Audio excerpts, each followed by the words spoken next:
Hi, I am here to do my reflection video for week 3 in assessment of children with exceptionalities. Today is June 21st. I wrote the material out earlier in the week, but I'm a little nervous or shy on camera, so have taken my sweet time recording. The first topic of discussion today was around a YouTube video explaining black ASL.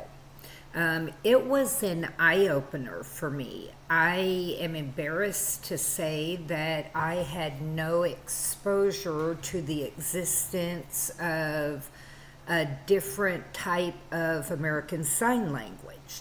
The video taught a lot about why, culturally, socially, and why black ASL should be continued. And it should be respected, and more people should know about it. It's important for a sense of identity to the black community. The biggest things I noticed in the differences spoke about the interactions are more emotional, more personified. There's a lot of repetition, whereas in regular ASL, something might be said once using the hands.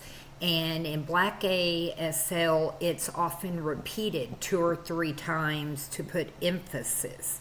Very similar to how there are language differences that come out in speech communication, black ASL has found a way to bring that cultural identity to the black community that is deaf or hard of hearing.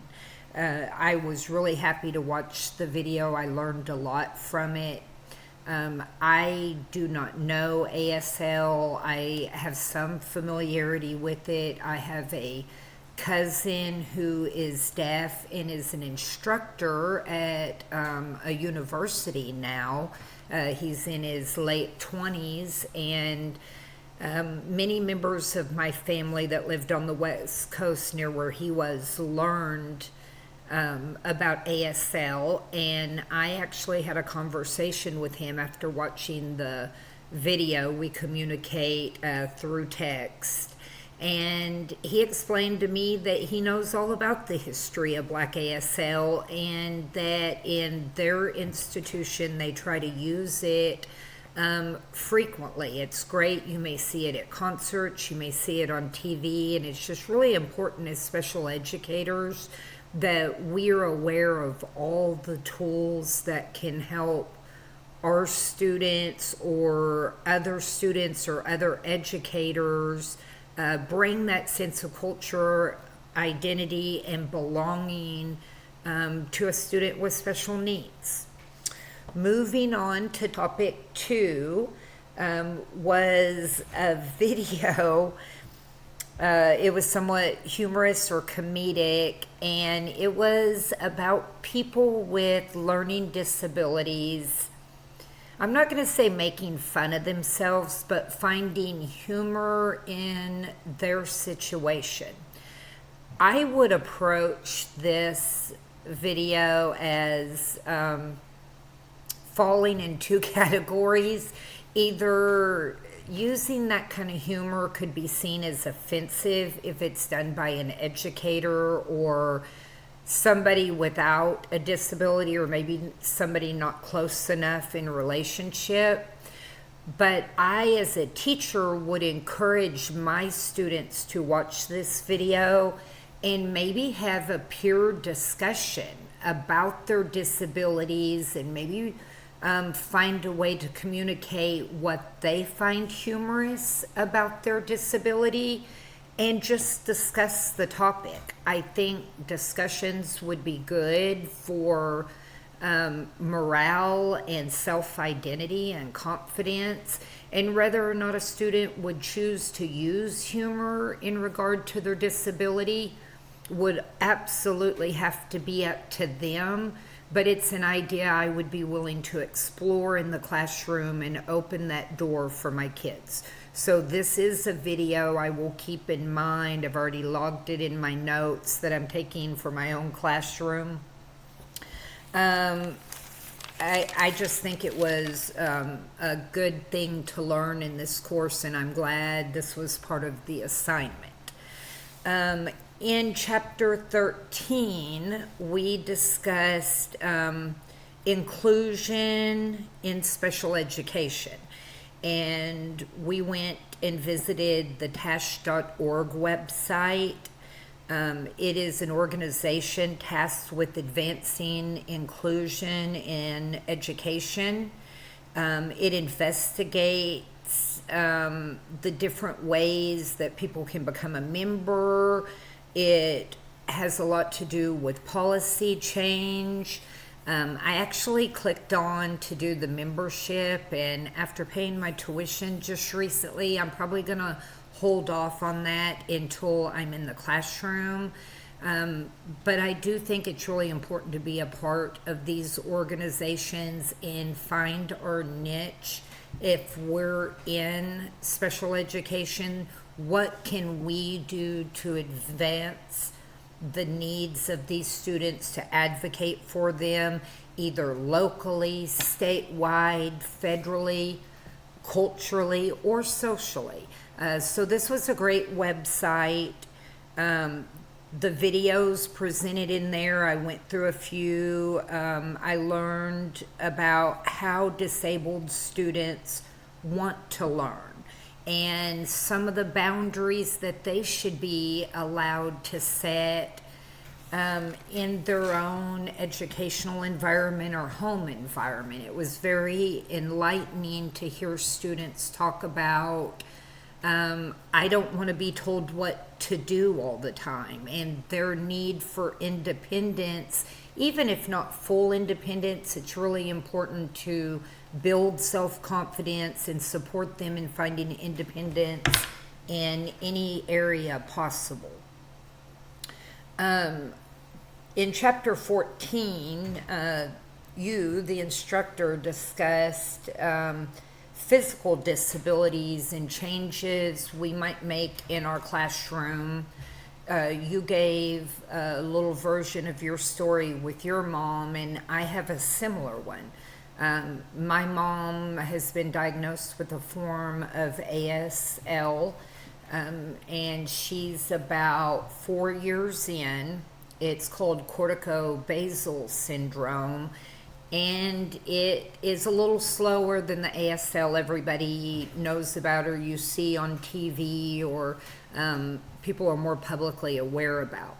Because of how rapidly her debilitation is gone and my role in helping her out and caretaking until I couldn't anymore and we had to have a professional team come in, I quickly became aware when she became wheelchair bound of the limitations and how that affected her life. From not being able to use the microwave to that final day when I could no longer assist her into the shower. She had to retile and build an entire different bathroom, and now has lost the ability to get out of bed and bathe at all. So I don't yet have a classroom at a school. I'm hoping to this fall. But 10 years ago, I did 2 years in life skills, and something that hit me is that our local school, we have graveled pathways and roadways that connect many outlying buildings. And we had a young boy, I'm not going to say his last name, we'll call him Sebastian. He was middle school at the time I started, and he uses canes or assistive types of canes that go around the arm to help his mobility and his walking. And watching him struggle through those gravels every day really frustrated me. I went as far as to go to the board and upper administration, and nothing's been able to be done. We're a very rural school, 350 kids pre-K through 12. Very small special education and life skills program. I had 8 students in my entire life skills, kindergarten through 12th. One classroom, kindergarten through 12th. So that was kind of wild in itself. The classroom I had was set up really well for navigation, except there was a ramp, but it was really, really, really steep. We have no wheelchair-bound schools at that, kids in the school at that time or now. But there are some changes I would like to see happen. I will be very aware of the needs of my students as far as their physical disabilities, as well as intelligence disabilities or cognitive disabilities, or we have quite a few kids that are severely on the autism spectrum. And I think making a safe place in the classroom is also important from my experience. And moving on to the last subject in chapter 15 is a different type of exceptionality with kids, and that's a GT program. Once again, very rural school. I'm impressed we even have a GT program. My youngest daughter, I have 5 kids, and 2 with disabilities that participated in 504s and IEPs. And then the baby was very gifted and had special talents, and she was pulled out half days, a couple days a week. It was a good program, but I compare it to my own experience. I was a GT kid from kindergarten through my senior year. I actually started my college classes at the beginning of my 10th grade year, and was allowed to leave and drive with a learner's permit to the local community college about half an hour away. I had to be in attendance 2 hours a day on campus, and the idea of the special gifted program back then was there wasn't anything that could be offered for me at school, so they sent me elsewhere. I did attend a school in 2 schools in California, divorced parents, and I moved schools every year back and forth. But I got into a really great school district called Smiley Heights Elementary in Redlands, California, right next to Norton Air Force Base.